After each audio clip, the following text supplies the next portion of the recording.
The mop glided under her boots as Lieutenant Harper shoved it toward her with a smirk. "When you're done, polish my boots too, will you?"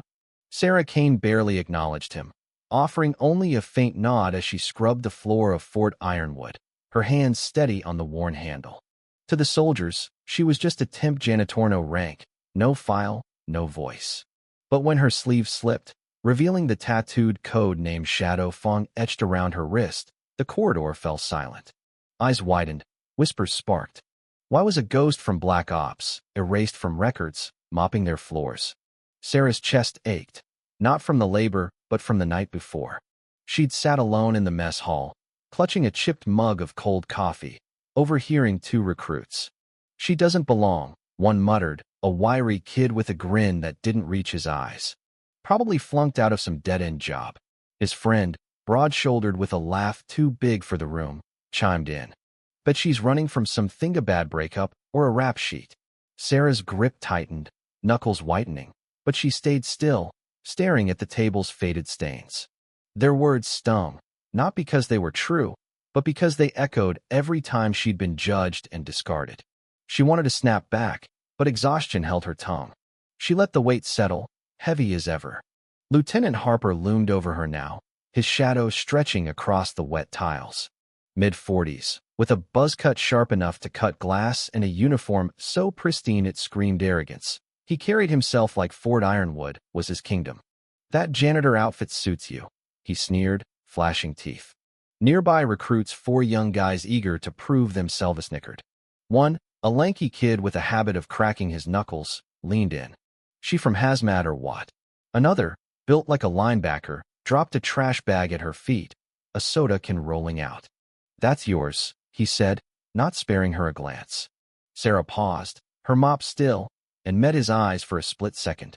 "I'm here on assignment," she said, voice low, unyielding. The laughter faltered, but Harper snorted, and the recruits fell back into their jeers. Later, in the motor pool, Sarah wiped down a workbench, grease staining her gloves. Mechanics nearby tossed a wrench like a toy, their coveralls filthy. One, a wiry guy chewing a toothpick, grinned. "Hey, janitor, missed a spot," he called, pointing at a puddle she'd already cleaned. He flicked his toothpick onto her workbench. "Pick that up too." Sarah didn't flinch. She dropped the toothpick in the trash and kept wiping. The guy laughed, but an older mechanic, silent until now, squinted at a faded patch on her sleevey, a coiled Fong, barely visible. His face shifted, and he turned away, pretending to focus on a tire. Sarah, barely 5 feet 4 inches, moved with quiet precision, her black hair framing eyes that held too many secrets. Her faded janitor's uniform hung loose, her rubber gloves always on, hiding what lay beneath. To Fort Ironwood, she was invisible until she wasn't. That afternoon, in the command room, Sarah set down a small canvas pouch while adjusting her mop. Harper, barking about a faulty radio, spotted it. "What's this?" he snapped, snatching it up. He pulled out a matte black card with a crimson edge. The room froze. "This isn't in the system," he muttered, turning it over. Sarah's face stayed blank. "Just my stuff," she said, retrieving it.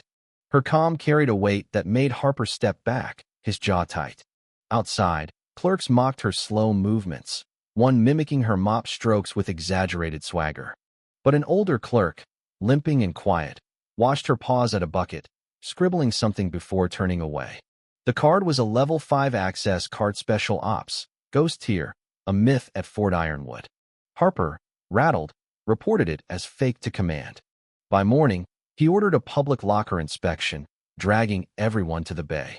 Sarah's locker held only dirty clothes, a broken radio, and a charred notebook. Harper waved it mockingly. Her diary? The recruits laughed, but Sarah stood still, arms crossed, unflinching. In the comms room that night, a tech with a buzz cut snapped, "Don't wet the cables, mop lady." His buddy chuckled, but Sarah's rag slowed as she uncovered a faint viper etching on a console. The tech's smirk faded, the room growing heavy. One tech, Ethan, a nervous guy with glasses, had been watching her. Curious, he scanned the notebook under UV light. Symbols glowed, classified coordinates, orders from Operation Night Pulse. His hands shook. "This is Colonel level," he whispered, racing to command. In the armory, Sarah swept brass casings while soldiers mocked her. Ever hold a gun? One taunted, tossing a rag at her feet. Her sleeve caught, flashing her tattoo. The room stilled. By lunch, the mess hall buzzed with bravado. She's afraid of guns, a cocky soldier jeered. Then her sleeve slipped again, revealing Shadow Fong. Silence hit like a shockwave. Whispers spread. Shadow Fong, the cleaner of failed ops, the one who erased rogue agents. Harper, watching, stepped back, his confidence cracking. Sarah's quiet words, "That's why I don't fight," landed like a bomb. The next day, a chopper roared into the base. General Voss, Zone 4 commander, stepped out and saluted Sarah. "You saved me in Operation Dark Veil," he said. The base watched, stunned. Harper's face drained. He was reassigned to a desk job within days. The recruits who mocked her faced their own falls. One lost a promotion, another vanished. A Pentagon call soon summoned Sarah Kane, Shadow Fong. She stood on the airstrip, eyes sharp, wind tugging her jacket. Fort Ironwood never forgot her. She wasn't a memory, she was the one they called when the world teetered. What would you do if you were Sarah, facing daily scorn, yet hiding a legendary past? Would you reveal your truth, or stay silent? Should she have fought back sooner, or was her quiet strength enough? Drop your thoughts below, hit like, and follow for more stories of resilience and reckoning.